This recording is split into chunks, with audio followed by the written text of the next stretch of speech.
But New York is a very tough city. I realize that. It's a tough city, especially for married people. Do we have married people in the house? I know you have a wife, sir. Why are you not admitting this? Are you not happy? Because when you're married, you have responsibilities, right? That's tough. You have responsibilities as a spouse. But then you have responsibilities in the toughest city in the world, right? How do I know this? My wife was only here for 6 days. We fight all the time since the day she got here. I used to look at a homeless person and think, oh, he's a crackhead. Now I look at a homeless person and I think, oh, he's a husband. He doesn't want to be home. Let's be out here in the great outdoors, less stress. Selamat datang kembali di satu lagi episode .id Weekly Vlog. Ini adalah episode yang cukup seru, cukup menyenangkan. Kendati pun seperti biasa, hal-hal kadang berjalan tidak sesuai dengan rencana. Tapi sekarang bumper dulu.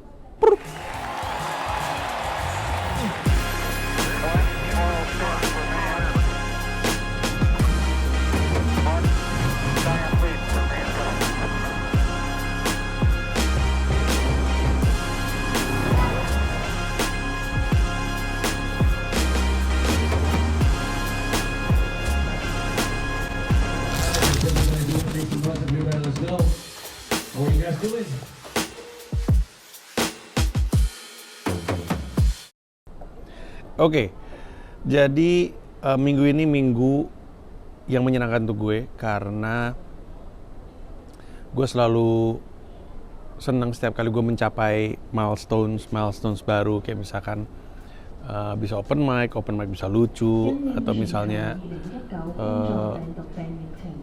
由2020年6月1日起，所有旅客在香港國際機場禁區內必須佩戴口罩，直至另行通知。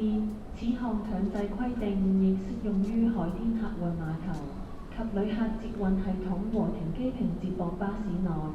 香港特區政府亦已要求所有人士由2020年7月29日起，所有人士進入或身處不論室內或室外的公眾地方，都必須佩戴口罩。旅客於香港國際機場所有室內或室外的公眾範圍必須佩戴口罩。 Itu artinya Komodo Menoe akan jalan Agustus sampai dengan Desember. Agustus ke September 5 minggu 10 kota. Terakhir Istora Senayan di Desember. Tiket bisa dibeli di loket.com, info ditersinggung oleh panji.com. Bener gak bohong gue itu artinya tadi. Oke, tadi sampai mana gue cerita? Oh ya, gue seneng kalau misalnya mencapai milestones tertentu. Terus misalkan milestonesnya adalah dapat pass di comedy club. Misalnya milestonesnya adalah manggung sebulan 3 kali kayak waktu itu pernah terjadi.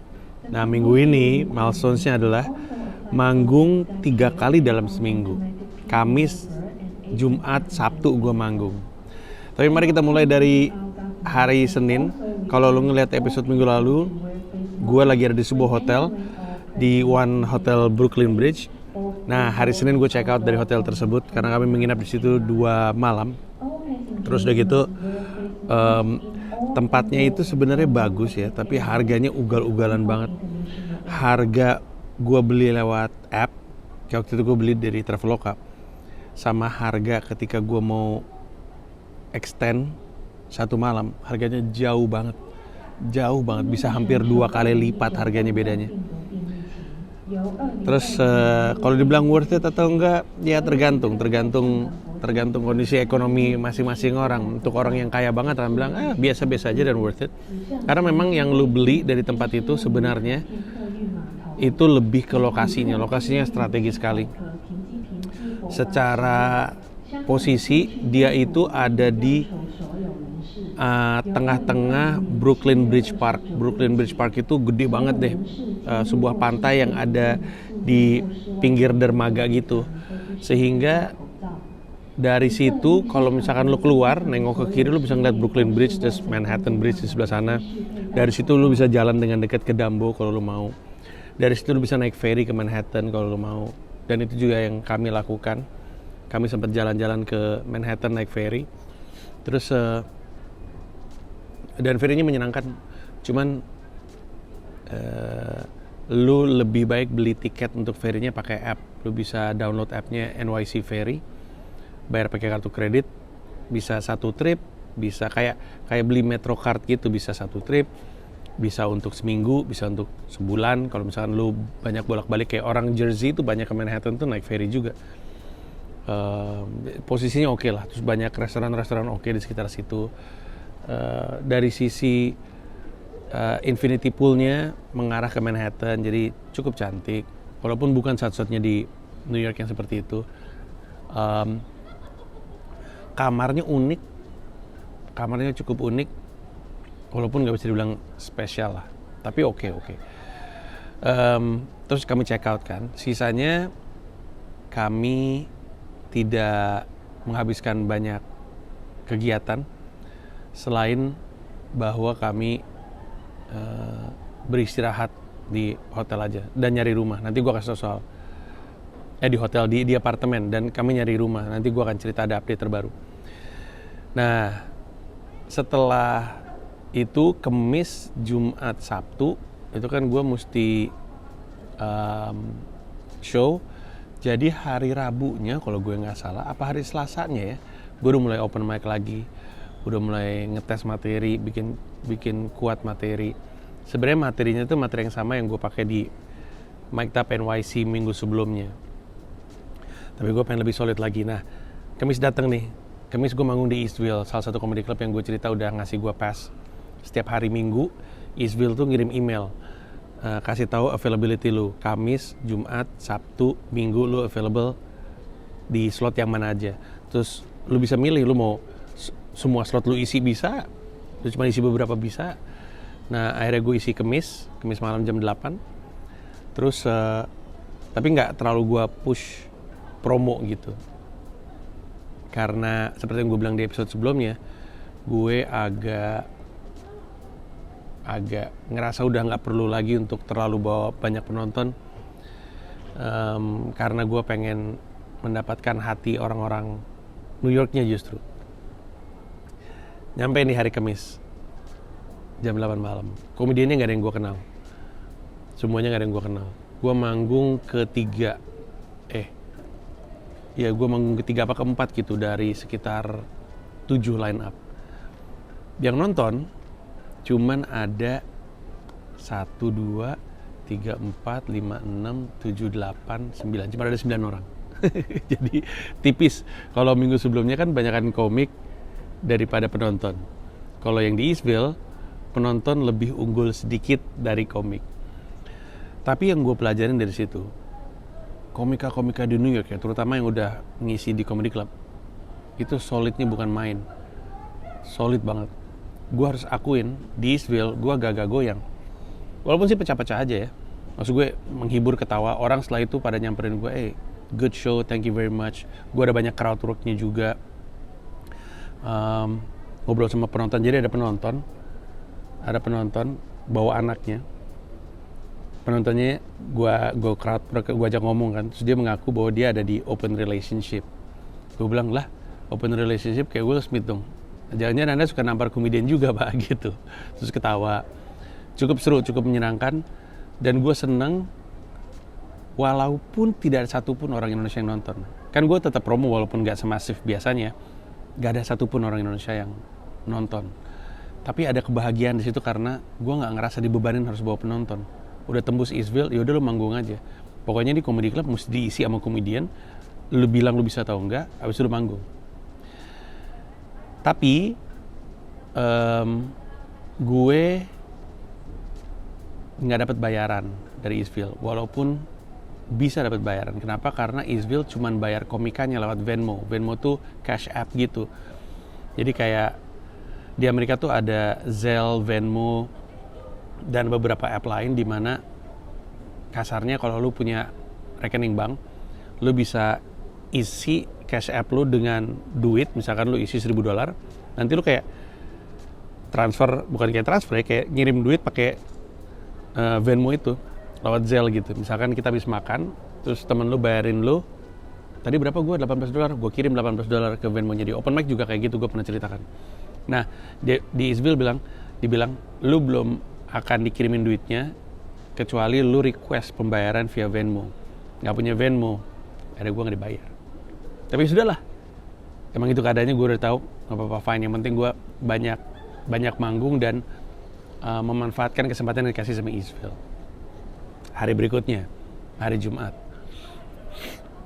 gue manggung di sebuah acara stand up di rooftop. Alright. Oh, this looks awesome. Oh no, the view is amazing. It's crazy. What up? Mr. Panji. What up, bro? How the fuck are you? Yo, this is amazing. Crazy. Yeah, dude, that's cool. Crazy. Oh, you got some fans in the front row right there. Oh yeah. How's it going? I'm Carolyn. Nice to meet you. This is Cyrus. This is Monique. This is Rob. Minggu sebelumnya, di episode sebelumnya gue cerita bahwa gara-gara manggung di Producers Club, ada orang nawarin gue untuk manggung di namanya Topless. Top LES. LES tuh Lower East Side. Jadi manggung di puncak Lower East Side gitu. Jadi di atas rooftop apartemen. Terus sebenarnya yang bikin tuh anak-anak muda, umurnya baru 22 apa 21 tahun. Masih muda-muda semuanya dan belum solid kelihatan pas manggung. Tapi karena mereka punya determinasi ya dan gigih gitu, mereka produser sendiri aja acara komedi, B, mereka mampu untuk dapetin komedian-komedian yang oke. Salah satunya yang favorit gue namanya Nico White, Neko White, WHITE. Coba cek di Instagram, itu orang lucu banget. Terus termasuk gue dan beberapa orang lain. Itu pengalaman yang menyenangkan sekali. Gue nggak terlalu gentar manggung outdoor sejak keadaan kahar. Tapi harus diakuin, manggung outdoor di puncak gedung di New York beda. Lu lihat aja videonya, itu landscape-nya cakep banget, langitnya cakep banget. Ini rada mengingatkan sama keadaan kahar, tapi di New York. Bayangin, lu manggung outdoor, belakang lu tuh Manhattan gitu. Ada Empire State Building, ya ampun. Abis itu gue ditaruh headliner, karena ternyata di show tersebut, di Topless Comedy itu, gue bawa penonton paling banyak. Karena ternyata ada rombongan dari KJRI pada nonton. If you don't know, he's a representative from the Indonesian government, so make some noise for the gentleman. It's true. And in Indonesia, you're not allowed to smoke weed, right? Sir, everybody in the back is smoking weed. It's fine. You can go back to the president and say, Mr. President.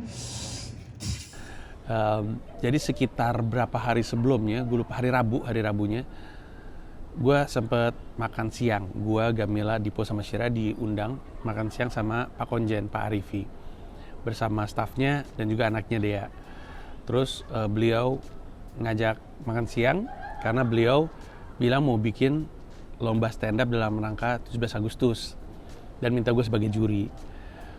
Walaupun penyelenggaranya ketika gue di Jakarta, tapi gue sepakati akhirnya gue akan ngejuri via Zoom, yang mana kemungkinan akan gue lakukan di Jogja tuh. Nah terus udah gitu beliau bilang gue bilang gue bersedia. Terus nanya ada show apa aja, gue bilang saya Kamis, Jumat, Sabtu ada acara. Terus gue bilang Kamis di Eastville, Jumat di Rooftop, Sabtu di kok gue lupa sih. Sabtu di ini, di audisi di Comic Strip Live. Di West Side Comedy Club. Terus ketika si Dea, anaknya Pak Arifi, dengar di Rooftop, dia bilang kita nonton yang Rooftop aja. Gue pikir mau nonton berdua, ternyata berapa orang tuh ya? Bersembilan, karena beliau, Pak Arifi, ngajak Dubes Republik Indonesia untuk apa ya? Gue lupa, negara Eropa gitu, ikut nonton juga masih muda. Jadi rame banget, pada pakai batik semua. Dan lu bayangin ya, ini kan Lower East Side ya, ini kan tempat yang hip untuk anak-anak, bukan anak-anak ya, maksudnya umur 20-an, 25-an itu nongkrongnya di Lower East Side. Jadi banyak anak-anak muda pada nongkrong, tiba-tiba ada orang batik, kena riffing mulu, kena crowdwork mulu sama komika. Tapi gue manggung terakhir itu line up-nya mungkin ada sekitar berapa ya? 11, 12 mungkin. Gue manggung terakhir. Cukup puas.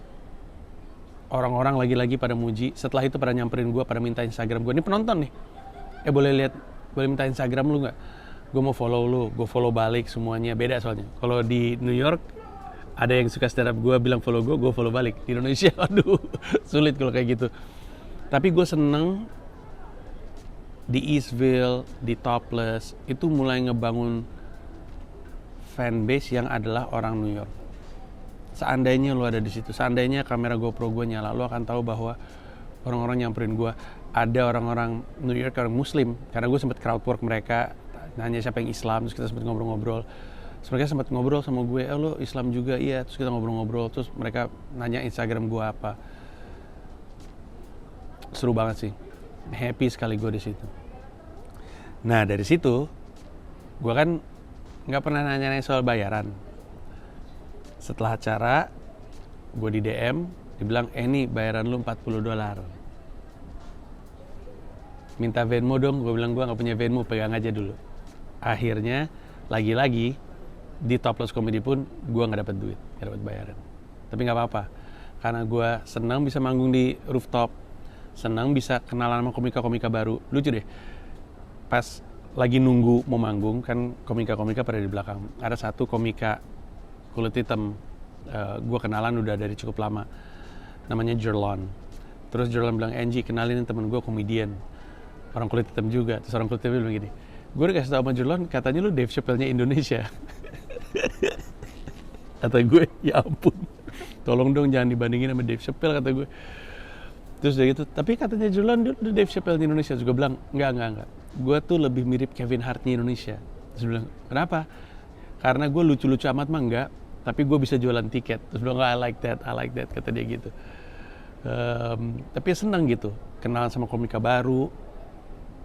Penonton basis New York gue mulai nambah 1, 2, 3 orang, nggak apa-apa menurut gue, pelan-pelan. Kalau gue jaga hubungan dengan 1, 2, 3 orang tersebut, nanti mereka akan datang lagi dan datang lagi. Terus gue inget setelahnya gue posting video, gue bikin video soal Topless Comedy, lalu komika-komika yang ada di situ gue mention semua. Cara gue berkenalan lagi sama mereka, nih gue kenalan, karena ada yang punya podcast, ada yang sering manggung dan segala macamnya, jadi gue pengen kenalan aja sama mereka. Hari Sabtunya gue audisi Westside Comedy Club, ngirim email lagi, kami buka audisi untuk komika-komika baru hari Sabtu jam 6, bawa materi terbaik lu, tapi lu cuma bisa manggung kalau lu bisa bawa 4 penonton. Yang mana artinya sebenarnya itu bringer show. Bringer show itu adalah lu bisa manggung kalau lu bawa penonton. Dan kuotanya 4. Lu bawa 4 penonton, manggung 5 menit. Lu bawa lebih dari 4 penonton, lu manggung 7 menit. Hari itu, gue lagi-lagi bawa penonton paling banyak. Di Westside Comedy Club, ada 68 orang yang nonton. Sekitar 12 diantaranya orang Indonesia. Dan gue manggung terakhir. Itu ada sekitar mungkin 8 komika. Terus karena gue grogi sekali ya, karena kayaknya itu penonton terbanyak gue deh. 68 orang tuh penonton terbanyak gue seumur-umur gue show di New York sejak Januari. Yang mana mukanya bule semua, ragam lagi, ada yang masih muda, ada yang udah tua, aki-aki, ragam sekali. Terus juga grogi karena mungkin ini audisi. Kalau oke, gue akan diajak jadi regular. Nggak ada bayaran. Nggak bayar, gue nggak mesti bayar dan nggak ada bayaran. Terus gue ngelihat satu persatu, ada yang nggak terlalu, ada satu anak masih muda banget, umurnya baru 17, dan dia paling anyep di situ. Tapi gue apresiasi sekali karena dia maksud gue dia paling muda gitu, nyali banget dia ada di situ. Tapi dia anyep banget dan dia menyadari dia anyep. Tapi penontonnya cukup baik. Sampai ada nenek-nenek namanya Janice. Pecah banget nih nenek-nenek. Janice ini lucu lucu banget. Gila tuh, nggak jelas. Nah jadi show-nya sekitar sejumlah komik, ditutup sama Clayton. Clayton adalah organisator New Talent Showcase. Nama acaranya itu New Talent Showcase. Terakhirnya ditutup sama si Clayton, dan si Clayton solid banget, udah kelihatan banget jam terbangnya tinggi. Salah satu beat favorit gue dari si Clayton adalah dia bilang, kami itu sebenarnya saya dan teman-teman komika saya itu sebenarnya adalah orang-orang pertama yang ngelihat, aduh gue lupa namanya, siapa namanya pacarnya Kim Kardashian sekarang, Pete siapa? Orang itulah pokoknya. Kami ngeliat tuh dia waktu baru masuk Comedy Club, manggung di sini juga. Saya seniornya dia. Sekarang dia lebih terkenal daripada saya, dia bilang kayak gitu. Lucu banget ya. Susah untuk mereka ulang beatnya. Terus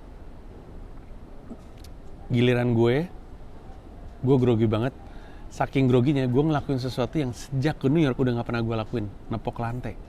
Itu tuh ritual gue. Untuk yang suka nonton gue stand up pasti tahu bahwa sebelum gue naik panggung, itu gue selalu jongkok, terus nepok lantai. Gue baru inget gara-gara di West Side Comedy Club, sejak pindah ke New York gue gak pernah ngelakuin itu. Karena aneh aja, malu gue gak pernah ngebadanin di New York. Karena yang lain gak pernah ngebadanin, gue gak pernah ngelakuin ritual. Pokoknya ritual gue gak ada di New York. Sampai tahap dimana gue ngerasa, kayaknya gue gak perlu ritual itu deh. Ada ritual gak ada ritual, kayaknya gue solid aja. Tapi kemarin, waktu gue grogi, gue tiba-tiba menyadari diri gue jongkok sebelum manggung. Terus pas dipanggil gue nepok lantai. Baru sadar gue pas gue jalan, anjing udah lama banget tuh gue gak kayak gitu. Terus gue manggung 7 menit. Menurut gue pecah. Gue turun panggung, ada komedian gak pernah ngajak gue ngomong sambil kami nunggu nih. Pas gue turun, dia nyamperin gue terus, my brother, bilang kayak gitu. Terus orang pada bilang, hey, great set. Setelahnya, penonton pada nyamperin gue. Nyamperin, bukan lewat, nyamperin, hey, great set. You did great performance, semuanya pada. Terus kami keluar kan, karena acara ruangannya masih mau dipakai untuk show berikutnya, kami keluar. Orang-orang itu pada tetap nyamperin, pada ngucapin selamat. Tapi di luar gue berterima kasih sama orang Indonesia yang nonton. Omar salah satunya yang punya Warkop NYC nonton bersama dengan kawan-kawannya.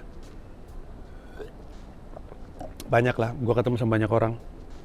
Ada yang ngasih gue Metrocard collectibles gitu, edisi Biggie, Notorious B.I.G. Itu adalah Metrocard collectibles yang sangat langka, sangat direbutin orang, ngantrinya panjang banget dan mahal. Abis nonton, makasih ya, gue bilang makasih ya udah datang. Ini untuk Mas Panji. Pas gue liat, wah anjing, aduh ini makasih banget udah malu datang untuk nonton gue, bantuin gue supaya gue bisa manggung. Habis itu lu ngasih beginian lagi. Intinya gue tolong banget lah sama orang-orang Indonesia yang ada di sana. Mereka ketika dibutuhkan mereka muncul. Gue bilang gue di promosi gue bilang gue butuh 4 orang ya. Yang datang sekitar 11-12 orang. Jadi gue happy sekali. Nah jadi kesimpulannya untuk pertama kalinya gue manggung 3 kali dalam seminggu. Kedua,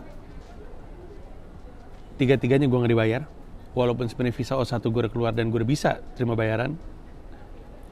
Ketiga, gue seneng karena gue ngebangun hubungan dengan penonton-penonton New York. Keempat, untuk pertama kali gue manggung di penonton terbanyak gue 68. Lu kebayang gak? Penonton terbanyak gue di New York tuh di level 68 orang. Sementara Komodo Muno ini ribuan. Tapi happy sekali.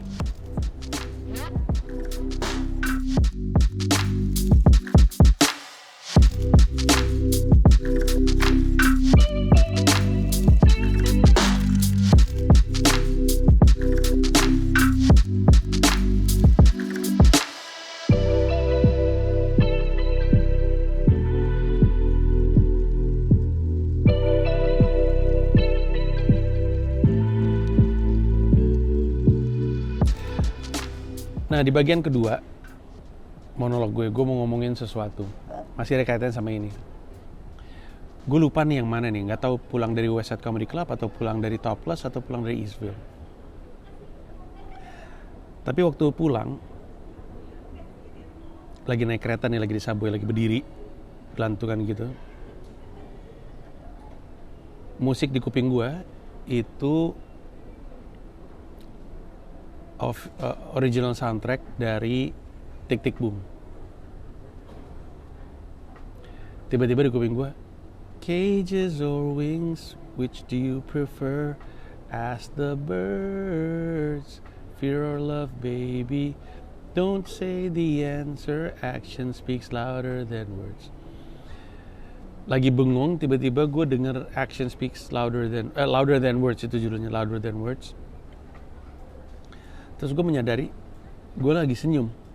Jadi gue denger lagu itu, terus kepala gue lagi di mana, terus tiba-tiba gue sadar bahwa gue lagi senyum sendiri.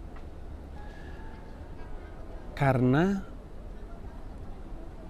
gue menyadari bahwa gue lagi di kereta, pulang menuju istri dan anak-anak gue, dari manggung.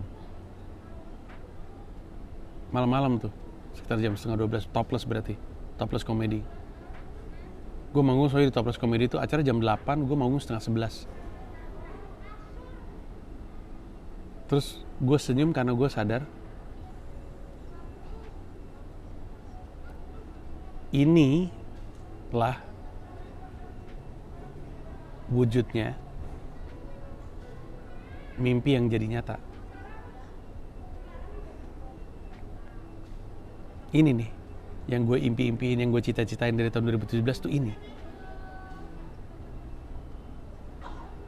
Naik kereta, pulang dari manggung, gak ada duitnya, tapi bahagia, capeknya bukan main, pinggang gua pegel, keretanya panas, subway-nya itu, stasiun subway yang di bawah itu kalau lagi summer tuh panasnya ya ampun, jalan panjang, misalkan 12 menit menuju stasiunnya aja udah kepanasan kan, di bawah stasiun panas lagi, jadi bener-bener pliket gitu, jadi capek, kepanasan, gak ada duit, ngantuk, pegel, buru-buru nyamperin keluarga di rumah yang nunggu, ngelewatin jalan-jalan gelap, takut, capek fisik, capek mental,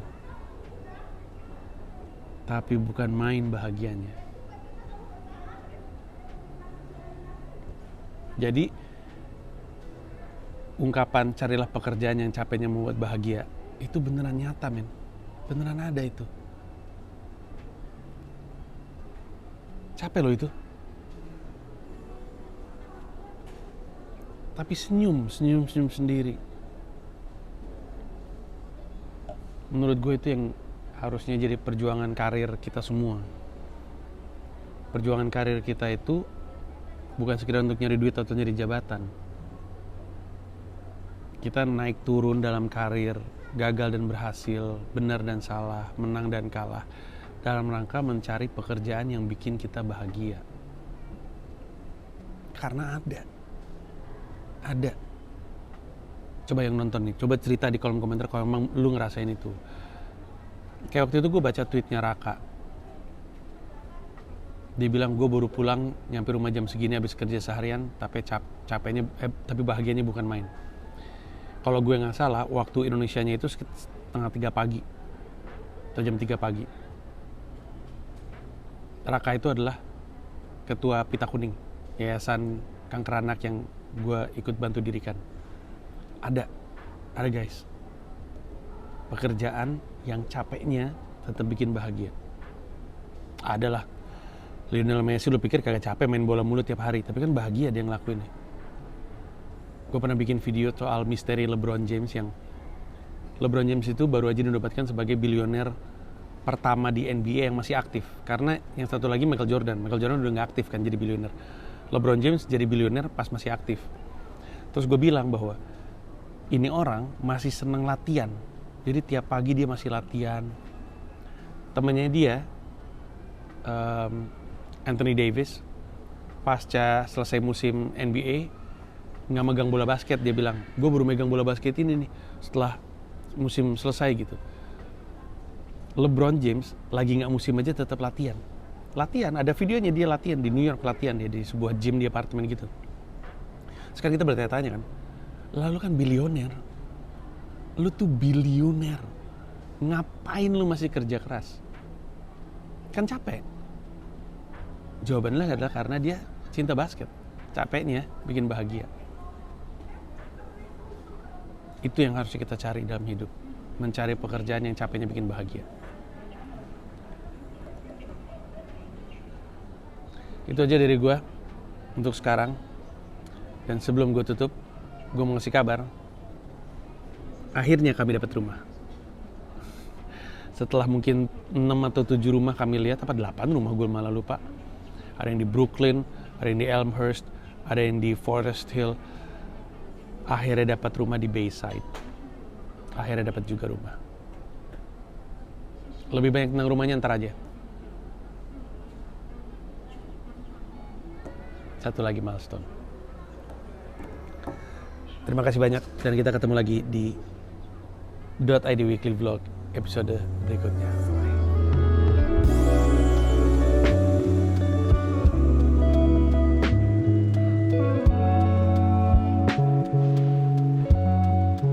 Bye.